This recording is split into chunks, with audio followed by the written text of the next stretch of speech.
Today, a recession, here we come.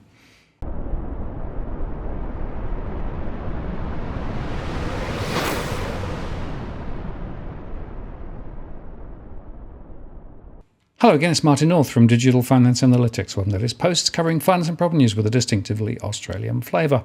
Well, the Bank of England is the latest central bank to raise interest rates by at least 50 basis points in one go this year, as it unleashed its biggest interest rate hike in 27 years and warned that the UK is heading for more than a year of recession under the weight of soaring inflation. The half-point increase to 1.75% was backed by 8 of the bank's 9 policy makers, who also kept up a pledge to act forcefully again in the near future if needed, potentially putting similar hikes on the table for coming meetings. Now, they sheeted much of the inflation to ultra-high energy costs, following on from gas prices, which have been driven higher by the Ukraine situation. The most significant piece of news has been the further sharp increase in energy prices. You can see it in the orange line as against the purple line, which is the line from May. And from that, we can see that wholesale gas futures prices for the end of this year, that's right at the hump that you see in the orange line, have nearly doubled since May. Moreover, they're almost 7 times higher than implied by the futures curve a year ago. And that's overwhelmingly a consequence of Russia's restriction of gas supplies to Europe and the risk of further cuts. And you can see when I talked about the conditioning assumption and the way in which we hold the price constant after 6 months, you can see that from the 2 dashed lines that appear on the chart. The consequence of this is that near-term inflationary pressures have intensified significantly. CPI inflation is now expected to peak at just over 13% in Q4 of this year and to remain at very elevated levels throughout much of 2023. The bulk of that further increase reflects higher wholesale prices feeding through to retail energy prices, with a further large rise in the Ofgem price gap projected in October. And I should stress that our forecast and our projections take into account the new method announced by Ofgem this morning. Inflationary pressures have intensified significantly, they said. The latest rise in gas prices has led to another significant deterioration in the outlook for activity. They lifted its forecast for the peak of inflation to 13.3% in October amid that surge in gas prices, and warned that price gains would remain elevated throughout 2023. That'll sharpen a cost of living crisis that will see real disposable incomes fall more than at any time in around 60 years in the UK.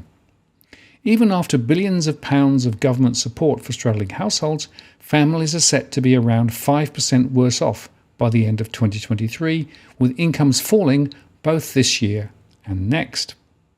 Now, set against the gloomy outlook, the half-point hike, which of course is unprecedented since the Bank of England gained independence in 1997, is a sign that officials led by Governor Andrew Bailey are calling time on the era of cheap money and are scrambling to keep pace with a wave of global tightening from its international peers.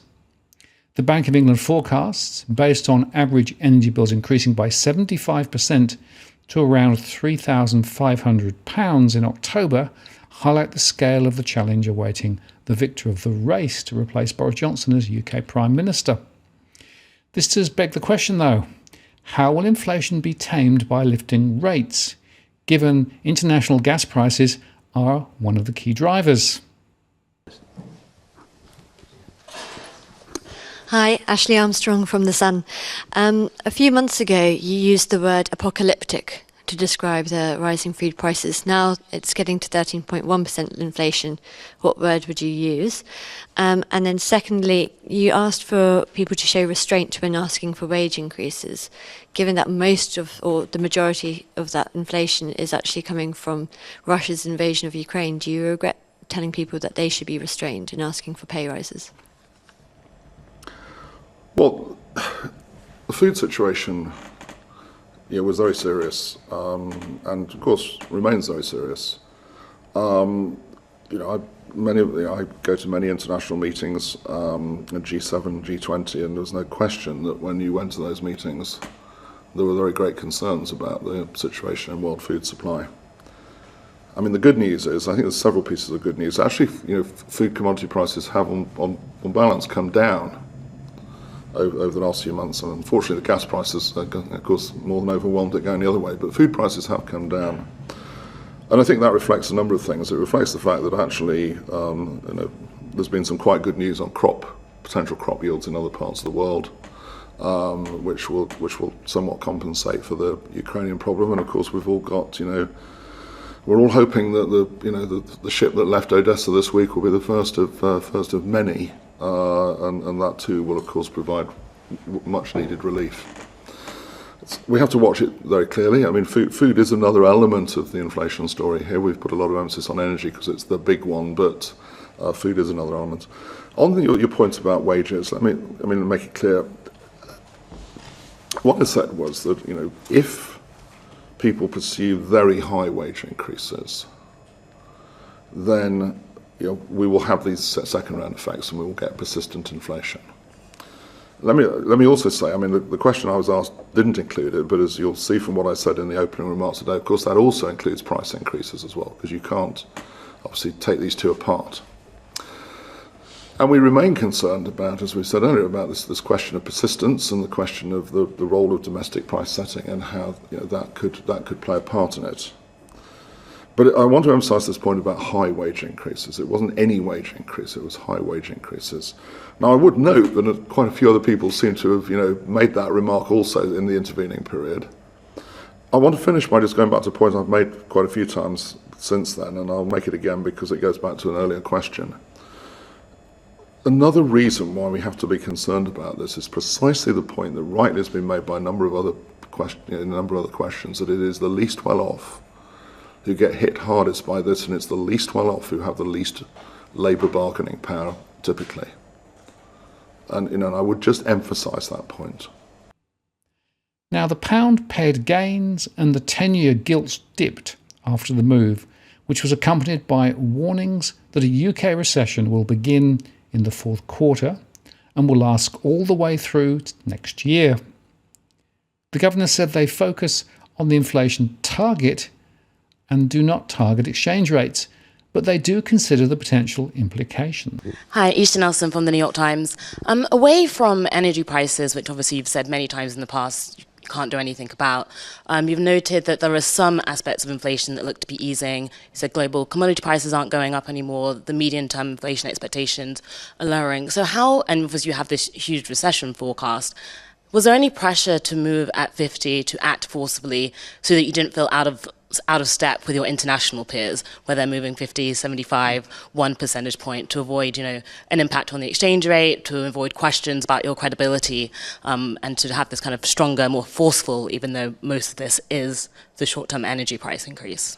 Yeah, no, it's a good question. So thanks. I mean, I've said before, of course, that we don't target the exchange rate. We obviously factor in the impact of the exchange rate into our judgments on future inflation, and that's exactly what we've done this time. I think the point I'd make about comparing, across central banks is that each of us is facing, a different configuration of shocks. I've said before that if you look at the Bank of England, the Federal Reserve and the ECB, we've got elements in common and we've got very different elements to it. And so the fact that I think, say the Federal Reserve is actually, raising by larger amounts, I think you can explain that. I can certainly rationalise that in terms of the different shocks that we're facing. I think that there is more of a domestic demand story in the US than there is here.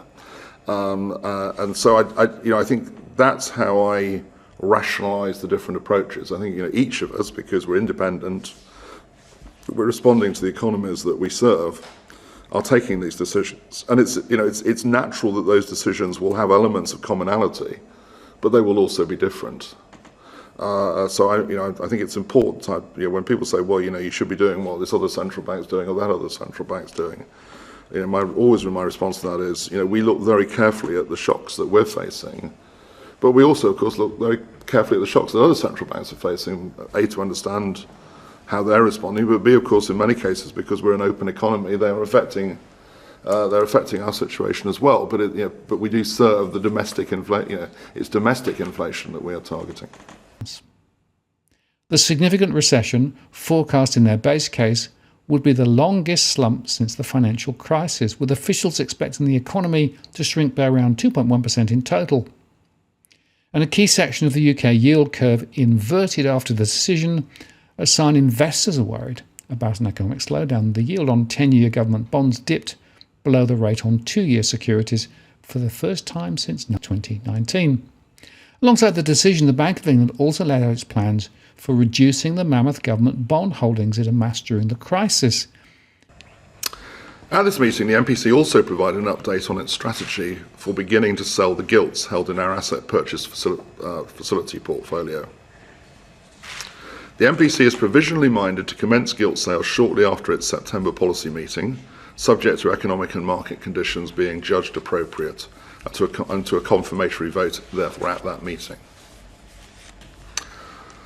Were it to proceed, the committee judged that over the first 12 months of a sales programme, a reduction in the stock of purchase gilts held in the APF of around £80 billion was likely to be appropriate.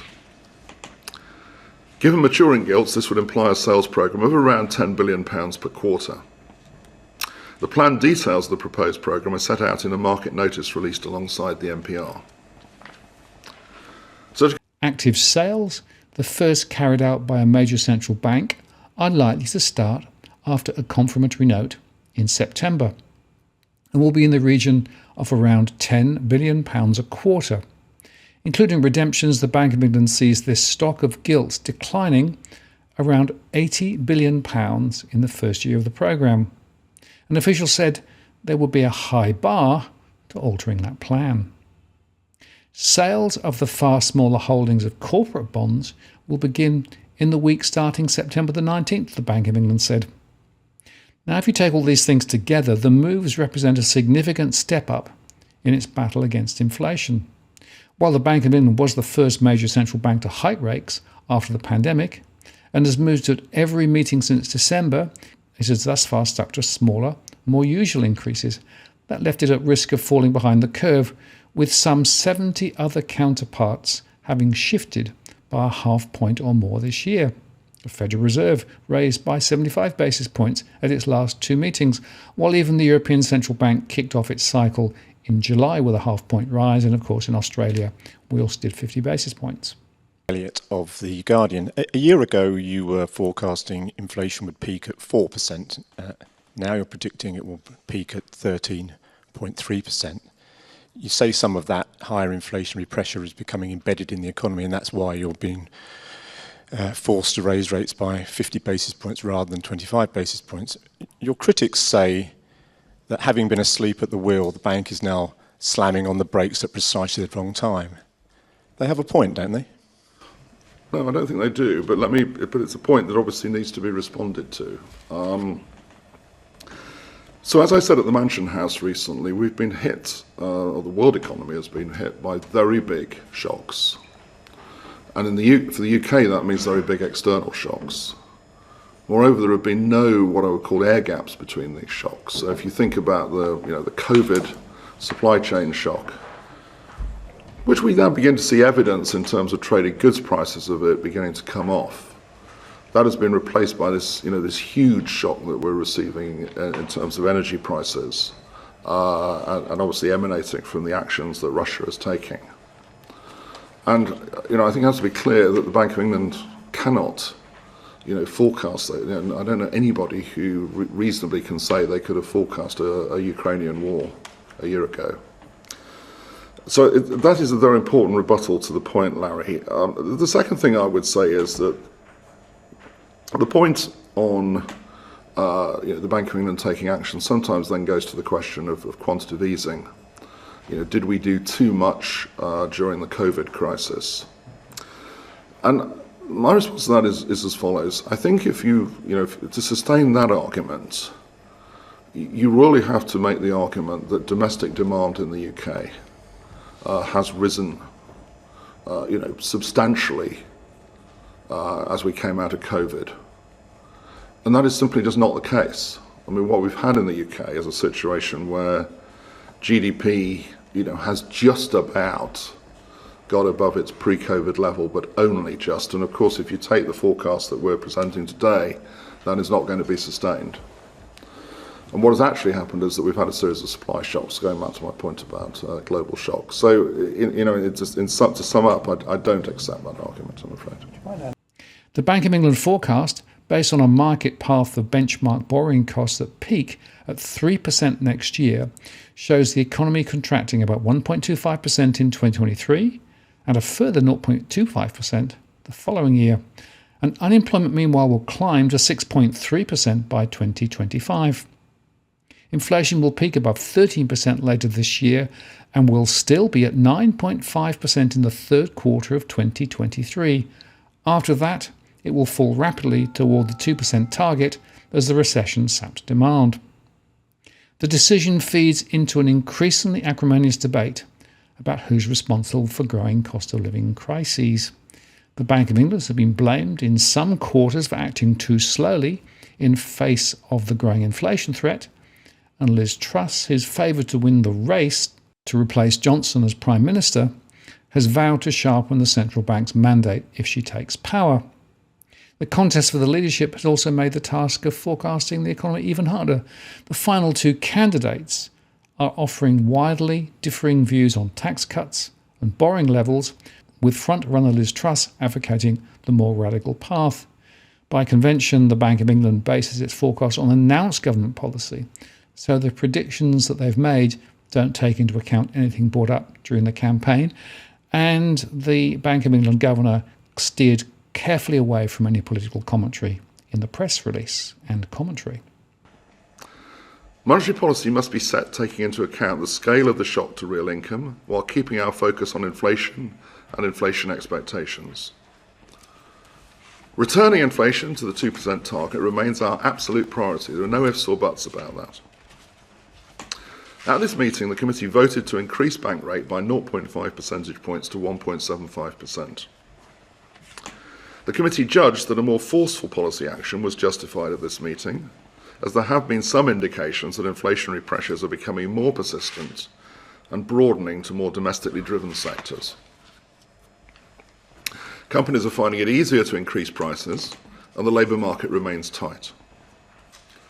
In such an environment, there is a risk that the further jump in energy prices and the higher and more protracted path for CPI inflation over the next 18 months will lead to more enduring domestic price and wage pressures, which would be inconsistent with inflation returning to the 2% target. Overall, a faster pace of policy tightening at this meeting will help to bring inflation back to the 2% target sustainably in the medium term, and to reduce the risks of a more extended and costly tightening cycle later. Looking ahead, that does not mean we are now moving to a predetermined path of raising bank rate by 50 basis points per meeting, or indeed any other number for that matter. Policy is not on a preset path, and what we do this time does not tell you what we're going to do next time. All options are on the table for our September meeting and beyond that. The MPC will take the necessary action to return inflation to the 2% target sustainably in the medium term, in line with its remit. The scale, pace and timing of any further changes in bank rate will reflect the committee's assessment of the economic outlook and inflationary pressures.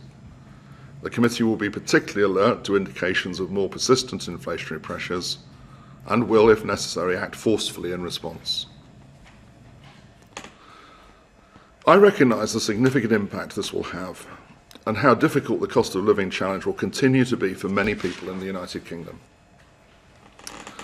Inflation hits the least well-off hardest. But if we don't act to prevent inflation becoming persistent, the consequences later will be worse, and that will require larger increases in interest rates. With inflation soaring, the vote split on rates was far more forceful than expected, with most economists expecting the 9-member Monetary Policy Committee to vote for a 50 basis point hike. Only Silvana Tenreno backed a smaller move, saying rates may already have reached a level consistent with returning inflation to target, and flagging worries about squeezed household incomes. The minutes of the meeting showed officials kept to pledge to move forcibly if rates are needed to be lifted in the future, language which paves the way for the half-point hike this month. Policymakers also added guidance that policy was not on a preset path and it'll be data-dependent. Well, where have we heard that before? And the Bank of England said that it plans to sell gilts from its holdings evenly across buckets of short, medium and long-term maturity gilts, and will not schedule a gilt sales operation on the same day as an operation by the UK's Debt Management Office. So some very important points here. The first is that now the Bank of England is forecasting a deep recession and a long recession. And they're also seeing inflation running higher and for longer, with wages growth stagnating and with unemployment, although it's very low at the moment, rising. The other point to note is that in this scenario, the overall growth in the economy will continue to go backwards over quite a long period of time, and yet they are talking about lifting rates even more. And it does come back to the fundamental question in my mind. If inflation is being driven by energy and particularly gas prices, which is connected to Ukraine, then to what extent will lifting interest rates actually alleviate inflation? They did concede that some inflation was homegrown, and their concern was that wages growth could be expanding, and if so, that would make inflationary pressures more embedded and for longer. So their argument is they're trying to get ahead of the curve to ensure that doesn't happen. But it did sound to me pretty weak if you listen to the press conference. And I'd make this point, there was no recognition of too much quantitative easing over the last couple of years and rates being taken too low. And they very strongly blamed the gas price problem for their inflation problem. I think this is too simplistic, because some of their earlier policy decisions are, in my view, absolutely part of the problem. But of course, they do have an alibi now, and that allows them to sheet it home to the price of gas. Now, if you're buying your home in Sydney's contentious market, you don't need to stand alone. This is the time you need to have Edwin Almeida from Ribbon Property Consultants standing alongside you. Buying a property is both challenging and adversarial. The vendor has a professional on their side. Emotions run high, price discovery and price transparency are hard to find, and then there's the wasted time and financial investments that you make. Edwin understands your needs, so why not engage a licensed professional to stand alongside you? With RPC, you know you have experience, knowledge, and master negotiators looking after your best interests. So shoot Ribbon an email at info@ribbonproperty.com.au, and if you use the promo code DFAWTW/Martin, you can get a 10% discount offer. I'm Martin North from Digital Finance Analytics. Many thanks for watching, and I'll see you again next time.